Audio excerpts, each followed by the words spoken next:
Dans cette vidéo, on va voir comment il est souvent utile de décomposer une situation pour répondre à une question de dénombrement. Dans cet exercice, on propose trois situations différentes. Dénombrer des anagrammes d'un mot, répondre à du dénombrement sur un tirage simultané de 5 cartes, ou répondre à des questions de dénombrement sur un tirage successif et sans remise de 6 jetons dans un sac. Là encore, il faut bien sûr se poser la question de l'outil de dénombrement, mais au-delà de ça, souvent décomposer le problème posé pour pouvoir arriver à dénombrer. À vous de jouer, mettez la vidéo en pause pour répondre à ces questions. Combien est-ce qu'il y a d'anagrammes du mot mathématique? Mathématique est un mot de 13 lettres. Une anagramme d'un mot de 13 lettres tous distinctes, on sait que c'est une permutation de ces 13 lettres. Et il y en a donc 13 factoriels.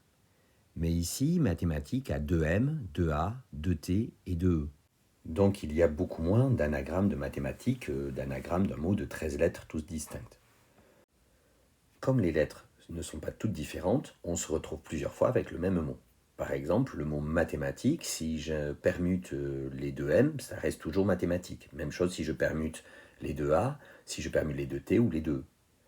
Donc en fait, le nombre d'anagrammes du mot mathématique, c'est 13 factoriel divisé par 2 pour les deux permutations des 2M, divisé encore par 2 pour les deux permutations des 2A, divisé par 2 pour les deux permutations des 2T, et divisé par 2 pour les deux permutations des 2E. Donc le nombre d'anagrammes de mathématiques, c'est 13 factoriel divisé par 2 fois 2 fois 2 fois 2, divisé par 2 à l'exposant 4. Et ça donne au final 778 377 600.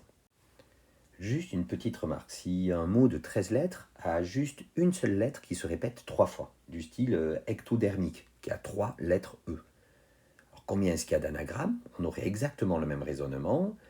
Il faudrait que l'on divise 13 factoriel par 3 factoriel, qui est le nombre de permutations des 3 E. Toujours avec cette même question, on peut se poser le problème autrement et décomposer en fait l'anagramme du mot mathématique. C'est un mot de 13 lettres. On peut commencer par dire je vais choisir la place des deux M. Et donc il y a deux places à choisir parmi 13. Ça, on sait que c'est une combinaison de deux places parmi les 13. Il y en a deux parmi 13. Maintenant, je vais placer les deux A. Donc il y a encore deux places à choisir, mais ce coup-ci parmi 11, parce que les M ont déjà pris deux places. Puis après, je vais prendre la place pour les deux T, 2 parmi 9, et enfin la place pour les deux E, 2 parmi 7. Et maintenant, il ne me reste plus qu'à placer les 5 dernières lettres qui sont toutes distinctes. Le H, le I, le Q, le U et le S. Placer ces 5 lettres dans les 5 places restantes, c'est faire une permutation de ces 5 lettres. Il y en a donc 5 factoriels. Et donc finalement, par le principe multiplicatif, on peut dire que le nombre d'anagrammes de mathématiques, c'est 2 parmi 13, fois 2 parmi 11, fois 2 parmi 9, fois 2 parmi 7, fois 5 factoriels. Et si on fait le calcul, on retombe heureusement sur le même nombre. Dans cette deuxième situation, on s'intéresse à un tirage simultané de 5 cartes dans un jeu de 32 cartes. Qui dit tirage simultané dit qu'il n'y a plus d'ordre. Tirer 5 cartes parmi 32, c'est donc un tirage qui est une combinaison de 5 cartes parmi les 32. Il y a donc 5 parmi 32 tirages possibles, ce qui donne 201 376. On nous demande ici les tirages qui ont au moins un as. L'astuce est ici d'aller regarder l'événement contraire, c'est-à-dire le nombre de tirages qui ont aucun as.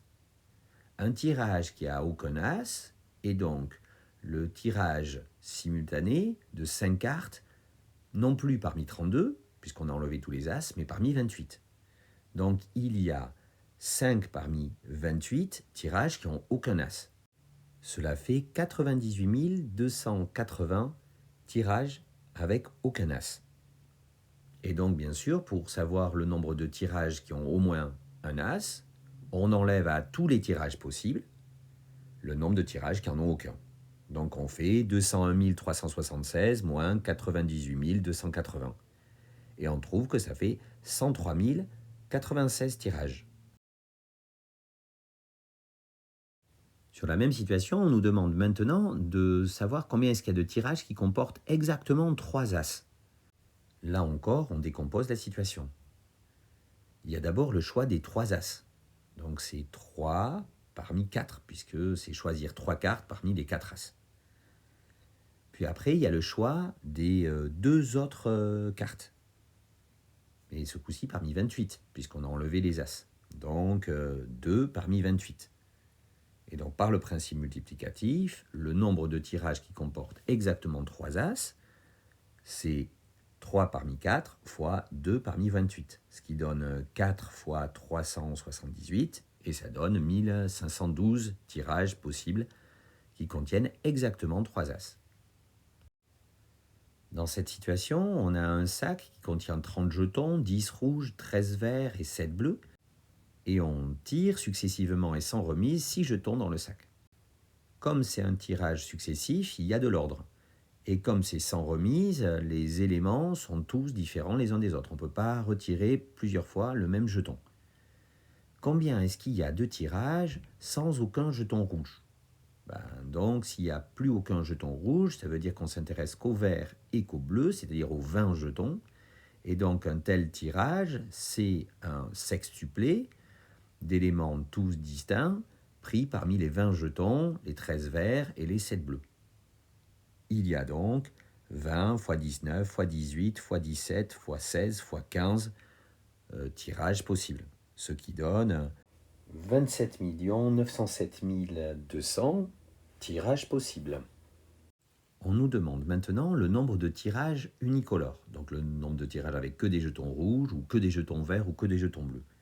Là encore, on va décomposer. On va commencer par compter le nombre de tirages avec que des jetons rouges.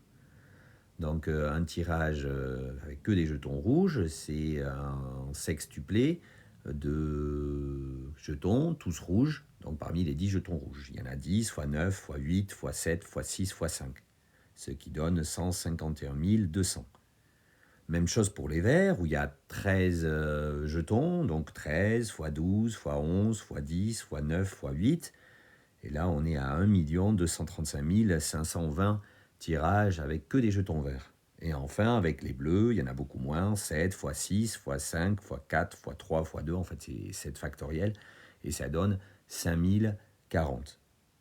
Et donc là, ce coup-ci, un tirage unicolore, c'est soit un tirage avec que du bleu, soit avec que du rouge, soit avec que du vert. Donc là, ce coup-ci, c'est le principe additif que l'on utilise. Et donc, on obtient comme somme 1 391 760. Voilà, le tour est joué. On a réussi, en décomposant chacune des situations, à répondre à la question de dénombrement proposée.